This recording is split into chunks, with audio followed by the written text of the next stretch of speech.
రాజమౌళికి సంబంధించి టాలీవుడ్ లో ఒక బ్యాడ్ సెంటిమెంట్ ఉంది. దర్శక ధీరుడు రాజమౌళితో సినిమా చేస్తే ఇండస్ట్రీ హిట్ లేదా బ్లాక్ బస్టర్ హిట్ అన్న సంగతి తెలిసిందే. అందుకే ఏ హీరో అయినా సరే జక్కన్నతో సినిమా చేయాలని ఆశిస్తూ ఉంటారు.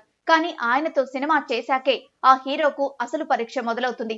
ఎందుకంటే జక్కన్నతో సినిమా చేసిన తర్వాత ఏ హీరో కూడా ఇప్పటి వరకు వెంటనే హిట్ కొట్టిన సందర్భం లేదు. ప్రతి హీరో డిజాస్టర్ తో బాక్సాఫీస్ వద్ద నిరాశ పరిచిన వారే. ఇది స్టూడెంట్ నంబర్ 1 సినిమా నుంచి వస్తున్న ఆనవాయితీగా ఓ సాంప్రదాయంగా మారిపోయింది. ఇంకా చెప్పాలంటే ఓ మిత్ లాగా ఉండిపోయింది. రాజమౌళితో సినిమా చేస్తే సదరు హీరోకి నెక్స్ట్ పక్కా డిజాస్టర్ అని అందరి మదిలో ఫిక్స్ అయిపోయింది. స్టూడెంట్ నంబర్ 1 తర్వాత వెంటనే ఎన్టీఆర్ కి ఫ్లాప్స్ పడ్డాయి. సింహాద్రి తర్వాత కూడా అంతే. సై, ఛత్రపతి, విక్రమార్కుడు, యమదొంగ, మగధీర, బాహుబలి, RRR ఇలా ప్రతి మూవీ తర్వాత ఆ హీరోకి ఫ్లాప్స్ కానీ డిజాస్టర్స్ కానీ పడ్డాయి.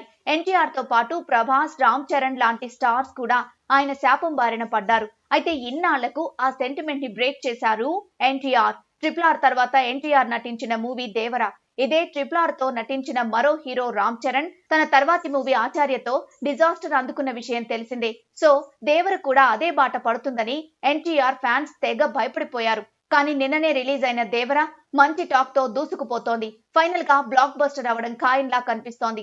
అలా రాజమౌళి సినిమా తర్వాత వచ్చే మూవీ ఫ్లాప్ అనే మిత్ ను యంగ్ టైగర్ ఎన్టీఆర్ బ్రేక్ చేశారు. ఇక్కడ విశేషం ఏంటంటే రాజమౌళి దర్శకత్వంలో తారక్ నటించిన స్టూడెంట్ నంబర్ 1 సెప్టెంబర్ 27, 2001న విడుదలైంది. ఇప్పుడు దేవర కూడా సెప్టెంబర్ 27నే రిలీజ్ అయింది. అలా రాజమౌళి మిత్ ను బ్రేక్ చేయడానికి ఎన్టీఆర్ కి 23 ఏళ్లు పట్టింది. అంటే ఈ మిత్ 23 ఏళ్ల కిందట ఏ హీరోతో మొదలైందో, ఏ రోజు మొదలైందో మళ్ళీ ఇప్పుడు ఇన్నాళ్లకు అదే హీరోతో అదే రోజుతో ముగిసింది.